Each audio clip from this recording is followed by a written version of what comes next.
नमस्कार दोस्तों और स्वागत है आपका आपके अपने यूट्यूब चैनल बेर एग्जाम पर। और फटाफट से अभी देख लेते हैं कुछ इंपॉर्टेंट क्वेश्चन नॉलेज क्रिएशन का। जैसा कि मैंने अभी जस्ट थोड़ी देर पहले भी आप लोग को इसका पीडीएफ बेस शेयर किया है, आप वहां भी देख सकते हैं। अगर आप चाहें तो इस वीडियो में भी हमारे साथ जुड़कर इस चीज़ को थोड़ा डिटेल में भी समझ सकते हैं।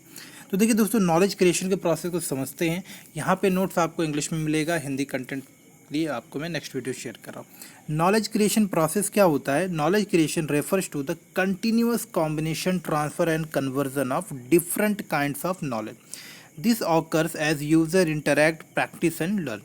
And knowledge creation is the process of sharing, creating, using and managing knowledge and information. तो याद रखिएगा, बहुत इंपॉर्टेंट पॉइंट यहाँ पे डिस्कस किया गया कि जो नॉलेज क्रिएशन की प्रोसेस होती है, ये क्या है? आपका एक प्रोसेस है जिसमें कि ट्रांसफ़र भी होता है, कन्वर्जन भी होता है, जो अलग अलग सोर्सेज से हमको कुछ नई जानकारी मिलती है, नए फैक्ट, नए फिगर्स मिलते हैं।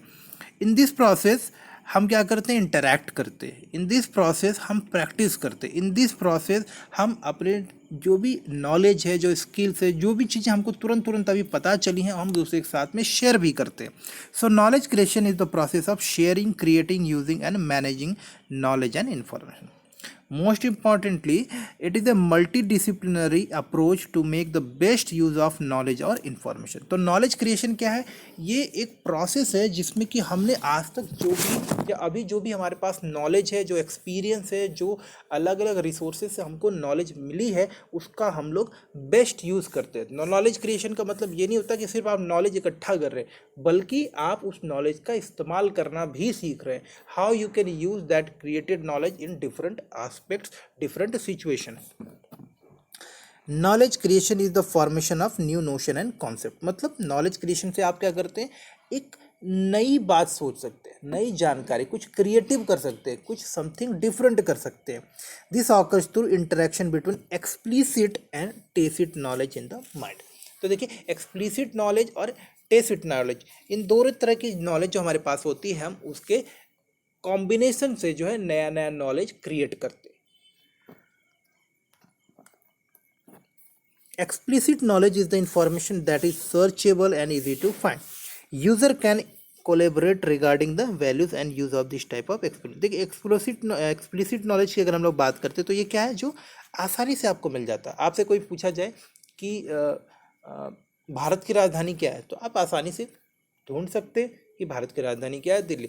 लेकिन अगर आपसे ये पूछ लिया जाए कि उस जिले का प्रधान कौन है, उस घर का मुखिया कौन है, कुछ इस तरह के क्वेश्चन जिसके बारे में शायद आपकी जानकारी ना हो, तो इस तरह के क्वेश्चन या इस तरह का जो जवाब या इस तरह की जो नॉलेज होती है, मतलब कि जो इजीली फाइंडेबल, जिसका जवाब आपके पास रेडीमेड पहले से ही है, इस तरह के क्वेश्चन जो होते हैं या इस तरह का जो नॉलेज होता है, उसको हम लोग बोलते हैं एक्सप्लिसिट नॉलेज। और tacit knowledge on the other hand, ध्यान रखिएगा, tacit knowledge on the other hand क्या है? knowledge that exists in our mind. It is not searchable like explicit knowledge. It is also not easy to share with any other person orally or in written. और ये कुछ जो tacit knowledge होता है, explicit knowledge जो हम आसानी से कुछ दूसरे के साथ शेयर कर सकते हैं, दूसरे को बता सकते हैं, हम उसको आराम से दूसरे को दे भी सकते हैं, उसके साथ में साझा भी कर सकते हैं। But in case of tacit knowledge, it is the kind of knowledge, जैसे कि हमें कार चलाना आता है, हम दिमाग में मैथमेटिकल कैलकुलेशन कर सकते हैं, मेरी रीजनिंग अच्छी है, आपका एप्टीट्यूड बहुत अच्छा होगा। तो ये सारी ऐसी नॉलेज है जो आपके पास है, लेकिन आप इसको किसी दूसरे को ट्रांसफ़र नहीं कर सकते। So the process of knowledge creation works by different linking process. तो नॉलेज क्रिएशन क्या होता है? इसमें जो अलग अलग तरीके से हम लोग नॉलेज गेन कर रहे हैं, अलग अलग तरीके से जो नॉलेज हमको मिल रहा है, उनको आपस में एक सिस्टमेटिक तरीके से जोड़ते हैं। Knowledge creating process is a continuous self transacting process. क्या? ये लगातार होने वाली प्रक्रिया। हम जो भी चीज़ें सीखते हैं, एक नई जानकारी के साथ पुरानी जानकारी को जोड़ते हुए सीखते हैं। As knowledge is created between the individual or between individual and the environment, individual translate the boundary between the self and other. तो नॉलेज क्रिएशन की प्रोसेस क्या है? इसमें आप देखोगे कि सिर्फ हम अपनी नॉलेज अपने तक नहीं रखते, we also share our information, data, learning experiences, knowledge with others. तो जैसे हम स्कूल में जाते हैं, जो हमने सीखा है वो हम टीचर के साथ में डिस्कस करते हैं, अपने दोस्तों के साथ डिस्कस करते हैं, एग्जाम में उसको लिखते भी हैं। तो ये सर, तो नॉलेज जो होती है, नॉलेज क्रिएशन की प्रोसेस आपको इस बात के लिए इनेबल करती है, इस बात के लिए आपको फोर्स करती है कि you should use your you should use your learning, you should use your experience with other situation.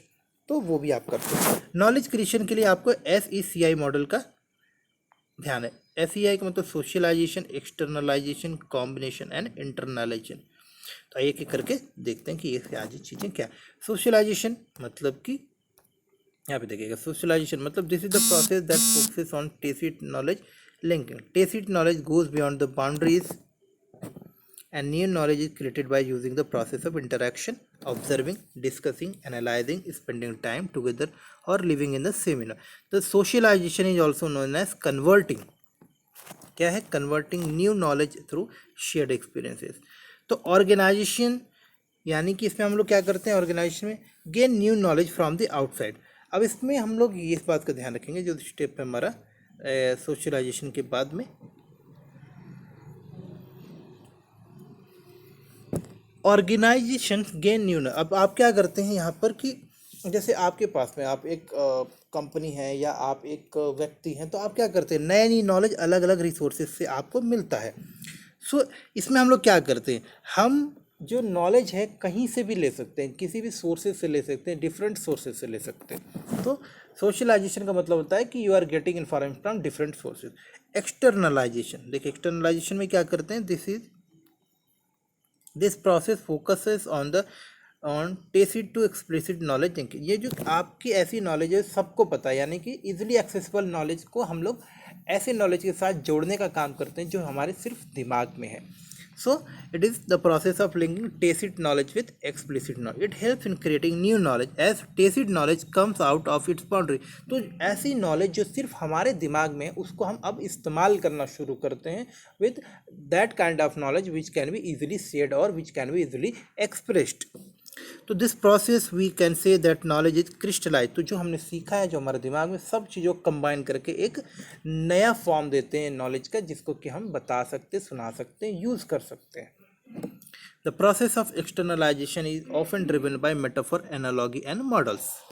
तो ये देखिए कॉम्बिनेशन, या दोस्तों combination is the process where knowledge transfer from explicit knowledge to tacit knowledge to explicit knowledge. तो combination में हम लोग क्या करते हैं, जोड़ते हैं जो हमने एक्सप्लिसिट नॉलेज के फॉर्म में जो भी हमारे पास में इंफॉर्मेशन है और जो टेसिट नॉलेज के फॉर्म में हमारे पास जो इनको कंबाइन करते हैं।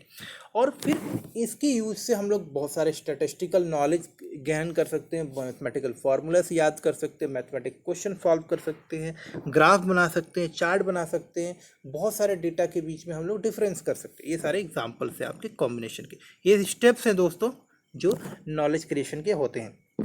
इसके बाद इंटरनलाइजेशन, ध्यान रखिएगा, जो आपने सीखा, सोचा, समझा, अब आप उसको इंटरनलाइज करते हो। तो by internalisation explicit knowledge is created using tacit knowledge and is shared across the organization.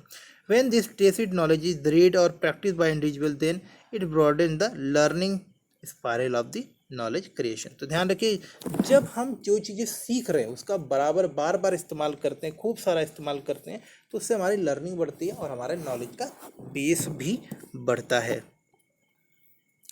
ये इम्पॉर्टेंट क्वेश्चन था आपका। अब नेक्स्ट में हम लोग देखेंगे बेनिफिट्स ऑफ इंटरडिसिप्लिनरिटी।